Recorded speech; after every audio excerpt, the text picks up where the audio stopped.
मैं उसका उन्हीं का उदाहरण ले लेती हूँ। कर्नाटका में जीतने के लिए इतना बड़ा सा प्रॉमिस दे दिए, और तब ही मैंने एक प्रेस कॉन्फ्रेंस बेंगलुरु में, उसमें मैंने back of the envelope calculate करके बोले 60,000 करोड़ 60,000 करोड़ उसका कच्छ के लिए पैसा चाहिए होगा।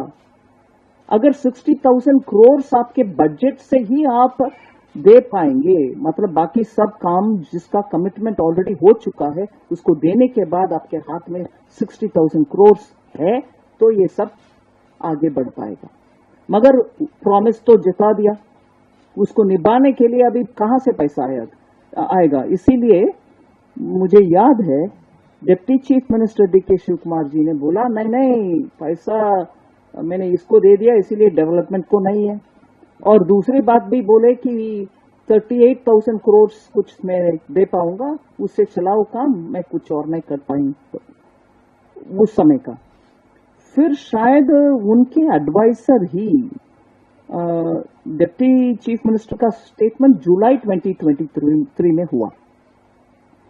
उनके एडवाइजर बसवराज राय रेड्डी अवरू, ही हैड गिवन, चीफ मिनिस्टर के एडवाइजर, यस थैंक यू, उन्होंने ये बात बताया 58,000 करोड़ हम उसके लिए लगा दिया, और वो ह्यूज फाइनेंशियल बर्डन हो रही है।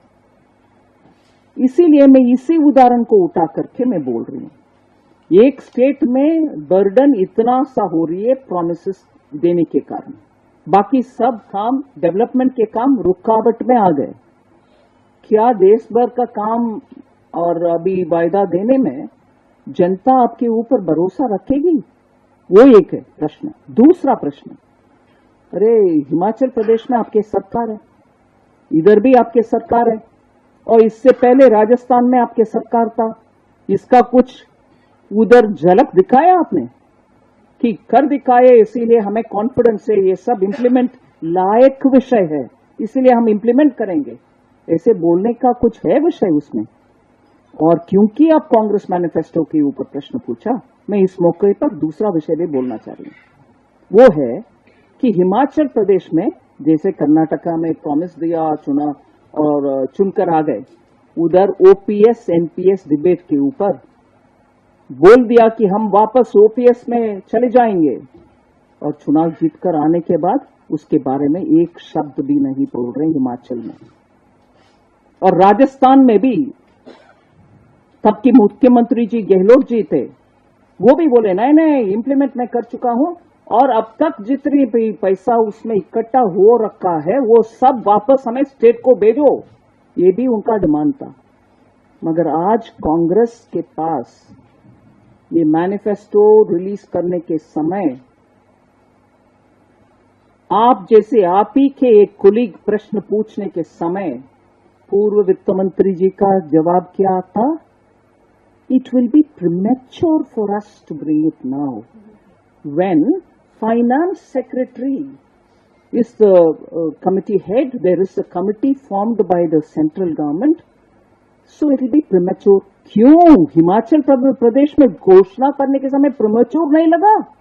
राजस्थान में प्रीमेच्योर नहीं लगा? अभी अचानक ज्ञान आ गए प्रीमेच्योर? उनके मैनिफेस्टो में कम से कम 3-4 जगह पर म्यूचुअली कॉन्ट्रडिक्टिंग स्टेटमेंट से, एक जगह देश भर के स्टैंडर्ड होना चाहिए एडमिशन में, एजुकेशन में, और दूसरी जगह हम नीट को रिव्यू करेंगे, कुछ और को रिव्यू करें, और स्टेट्स को अधिकार देंगे अपने आप आपके उनके स्तर पर एग्जाम कंडक्ट करने। ऐसे बहुत सारे कॉन्ट्रडिक्शन है, और प्रोमिसेस ऐसे दे रहे हैं जो इंप्लीमेंट करने में बजट में तो इतना घाटा होगा, पैसा बचेगा ही नहीं।